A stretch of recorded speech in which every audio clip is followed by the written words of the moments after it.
Hey guys, welcome back. Today we're cutting clutch number 10. Now this one is a pastel clown female. It potentially has two different sires. I started off breeding her to an ultra pied male, and they had a couple locks, and he is a proven breeder. But then I switched focus to not breeding him to her because I didn't want to make triple hets, ultra male pied clown. I actually switched her to a OD blade pied het clown male. I wanted to prove out that he was het clown, and I wanted to make some more stuff for the clown pied project rather than trying to hit triple hets with basic triple hets. At the very most it'd be pastel. So hopefully I see clowns in this clutch here so that I can kind of prove out that that male is a clown. Not happening here with the first one.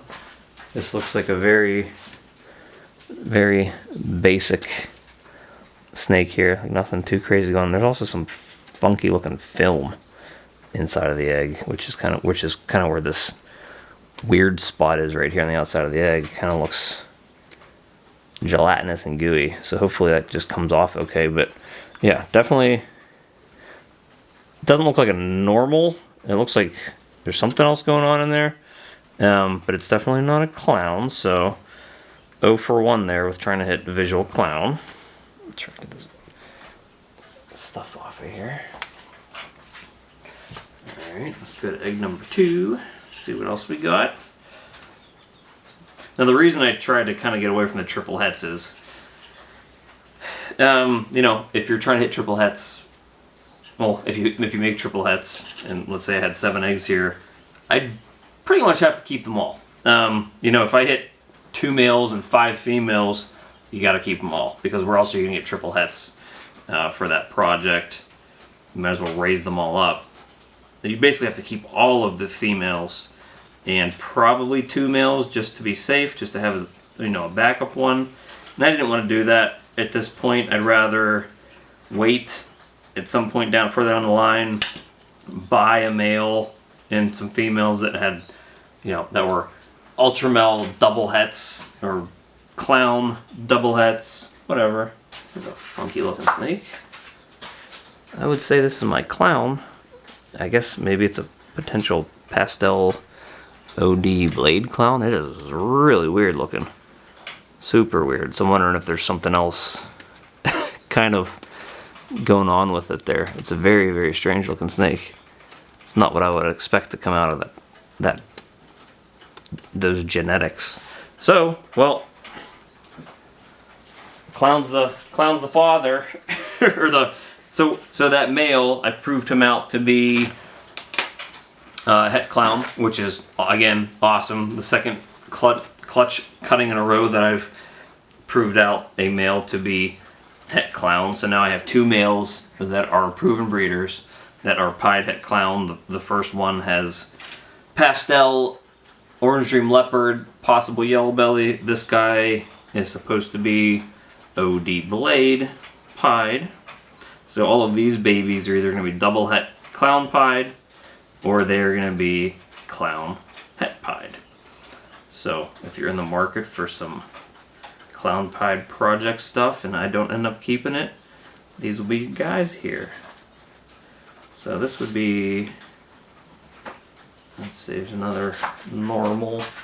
I'd say this is probably it's a nice looking orange dream in there, if you can see that.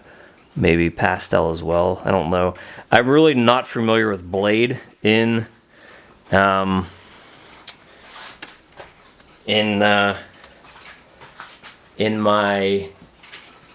outside of clown. I'm not really sure how IDing it, so I don't know what it actually looks like in a normal non-recessive snake, so I'll have to kind of look that up. It's not something I'm well versed in, so I'll look that up to see if maybe blade's in there. And when you put it into clown, it sort of kind of looks like a cross between what Enchi and what leopard does in there.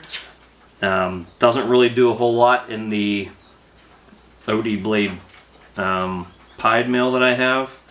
but it works very well in clown. It's not used a lot, but I figured, hey, maybe I'll try to get it in the clown pied, see what blade does, see if it maybe brings back some pattern, maybe kind of like Enchi does when you're working with it in pied. I think we had a pastel. This looks like it's probably a pastel clown by the looks of the pattern there. I've seen and worked with tons of pastel clowns, so I'm pretty sure that's what that is. It's one of those weird shaped eggs too. It's like very oblong shaped. Very, very weird shape to it. So at this point, what do we got now? We cut 4 of them, and I think if I'm counting right, 3 of them were clown. So he's definitely the father there. Definitely the father, and definitely proved out. So that's good. That's good stuff. Again, what I'm hoping for here is females, because that's what I need to hold back. Anything that is a double recessive that is female is fantastic. Because with these, I don't have a whole lot of clown females at this point. I have maybe 4 or 5 that are adults. What I'll do is I'll end up raising these up. I have some like clown het pieds, pied het clowns, and they're either just regular or pastel that I'll probably be breeding next year. These, the ones that have multiple genes, will replace those girls, you know, hopefully in 2 years. And, you know, it's just upgrading your genetics all the time. So, you know, this is a kind of a quick, you know, 1 or 2 gene addition to the project, but every little tiny step helps. This snake is completely upside down, belly up, so I can't see a whole lot of anything. I do not think it's a clown though, judging by the little bit that I can see.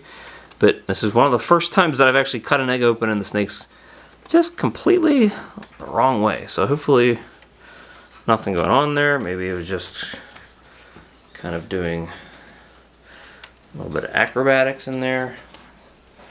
I've never actually seen one completely upside down as I'm cutting it.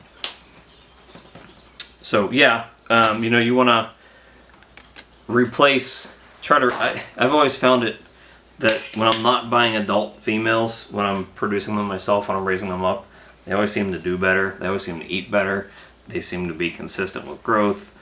I've definitely purchased older snakes that do well for me, but they do not do as well as the snakes that I end up breeding, keeping here, you know, kind of knowing their habits, keeping them consistent, not having any crazy changes in their environments. So, you know, slowly replacing with stuff that I've created. Another clown here. It's very, very light. It's not a pastel clown. Maybe it's an OD. Maybe it's a blade. I don't know, but it's a clown for sure. It's very bright though. It's brighter than a normal clown, so it's definitely not a normal. 1 left. Let's see what we got here. I think my battery's about to die, so hopefully I do this one fast. Let's do it quick. Good odds though. I'm happy. Again, between these last 2 clutches that came out, 2 different males. They're both kind of the same odds of hitting myself some visual clowns, and I hit fantastic odds in both of them. This one is not a clown. It actually looks like a real, maybe this might be an OD blade. It's a very, very pretty snake. Awesome kind of looking. There we go. Very cool. Alright, so guys, that is it. Here we got, I don't think I hit the same awesome odds in this clutch as I did in the last one. I think maybe 3 of the 7 in here were visual clowns, but that's still great odds. Anytime you can hit that 50% mark and not kind of be under that by a lot, it's a good day for you. So this is probably, I don't know, I mean, by the end of the year I'll probably have 6, 7, or 8 clutches that are in the Clown Pied project. I have 2 as long as the females are labeled correctly as when I bought them, that will produce clown pieds. I have 2 more females going that are like 50% clown or pied that are and visual recessive for the other gene.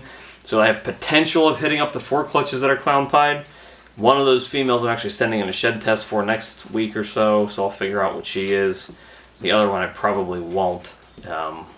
But I'm still going to breed her anyways to see kind of what's going on there. So awesome stuff. You know, more clown pied stuff, more firepower for the armory here, and another awesome clutch. I can't wait to see these guys come out of their eggs. We'll post the stuff on Instagram as it happens. And thank you guys again for tuning in, and we'll see you next time.